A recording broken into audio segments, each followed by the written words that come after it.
Today we'll be looking at the opportunities and challenges of AI in education. Let's start by taking a step back and thinking about reading and writing.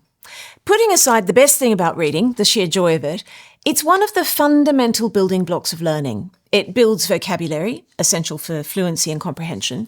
It builds background knowledge, essential for learning. It builds language skills, both written and oral. And crucially, it builds intellectual stamina, the very opposite of the attentional havoc wreaked by watching 25-second videos for hours every day.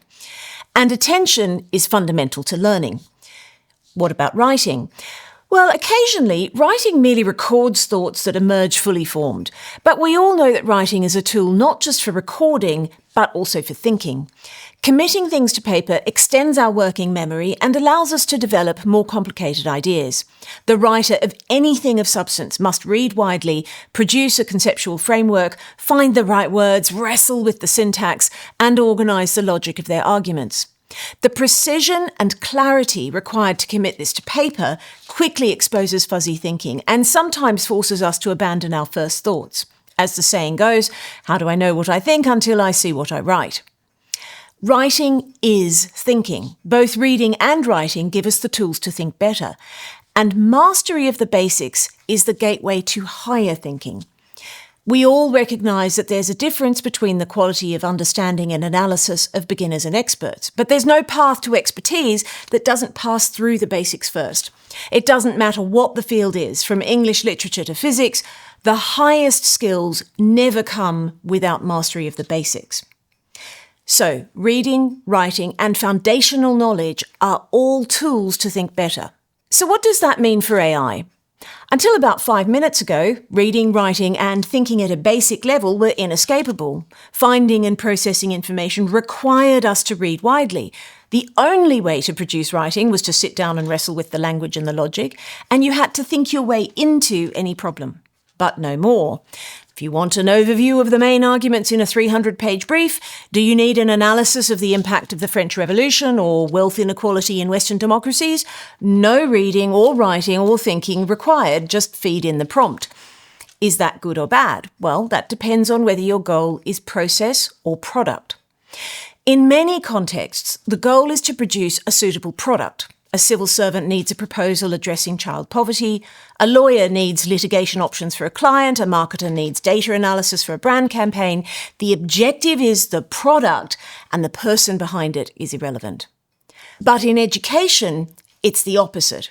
Pupils aren't asked to solve maths problems because the teacher doesn't know the answer. They aren't asked to write essays on Macbeth because the world needs more 1,500-word analyses by teenagers. The product is irrelevant. We ask them to write because the process develops their minds.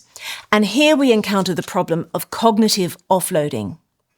Thinking is such hard work that it's something we try to offload where we can. There are different tools. Using pen and paper for a complicated multiplication means I don't have to hold all the steps in my mind at once. This form of cognitive offloading sidesteps the tight limits on working memory and makes complex calculations much easier.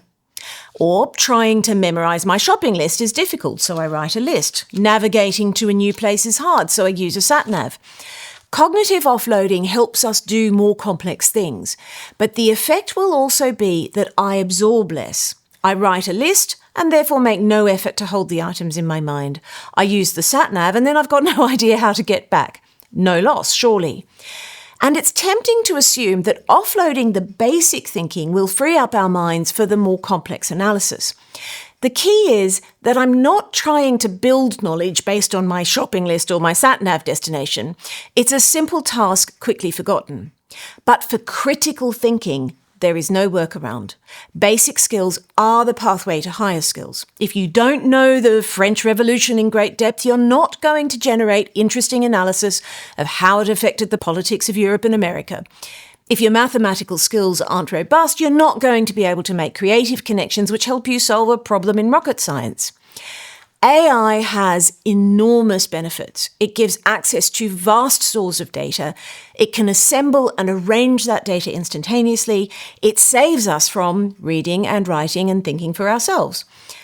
And AI has enormous costs. Saved from the effort of reading, we lose fluency and knowledge and attention span. Saved from the effort of writing, we're left with fuzzy thinking and superficial understanding. Saved from the effort of rehearsing basic skills, we lose them. AI thus undermines the essential building blocks for critical analysis, sophisticated communication, and originality of thought. Well, is this a problem? We come back to the purpose. In education, it's a big problem. Children need to read and write and master the basics. Most of the obvious uses of AI interfere with this, so we're creating defined spaces in our pupils' daily lives where AI cannot undermine their learning. But there are use cases where it can help, for instance, to identify errors which the pupil can self-correct, or to generate opposing arguments which stress test their thesis. We're developing some interesting applications over time. And is AI a problem in the workplace? I think that's more ambiguous, because workplaces tend to have a short-term need, the product where AI can really help, and a long-term need, which is developing the skills of their people, which are compromised by over-reliance on AI. Senior leaders will need a clear long-term vision for their organisations in order to strike the appropriate balance. The biggest challenge, in my view, is the temptation to overuse AI. One of my favourite education thinkers, Daisy Christodoulou, compares the problem to the challenge of obesity.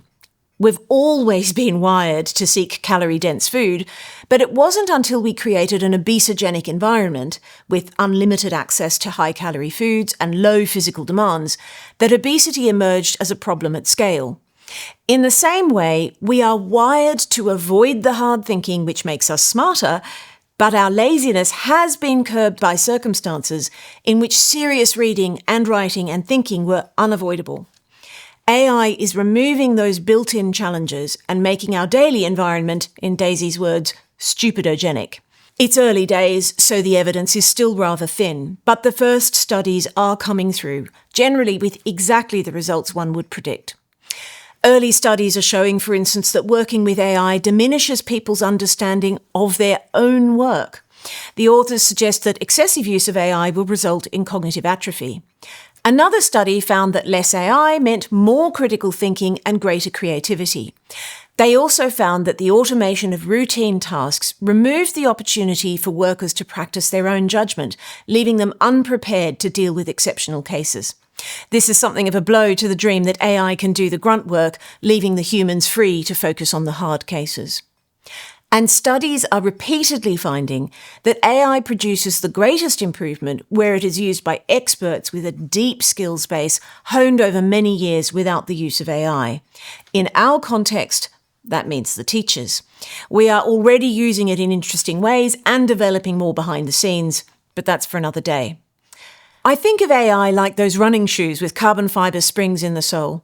If someone like me trains in them daily, my legs will adjust to the extra power and become weaker. But if someone like Mo Farah pounds out the miles in normal shoes for years and then pulls on the carbon fibre shoes on race day, he'll be getting a world-beating boost. How we learn is determined by the fundamental structures of the brain. So whilst AI is a new technology, the guardrails on its educational uses are clear. The most reliable way to use it is to introduce it later rather than sooner, when the foundations of knowledge are solid and the thinking skills are fluent. There's no shortcut. Learning deeply requires friction and effort. Schools must not copy workplaces by using AI to produce a better product with as little effort as possible. That effort you just eliminated, that's the learning.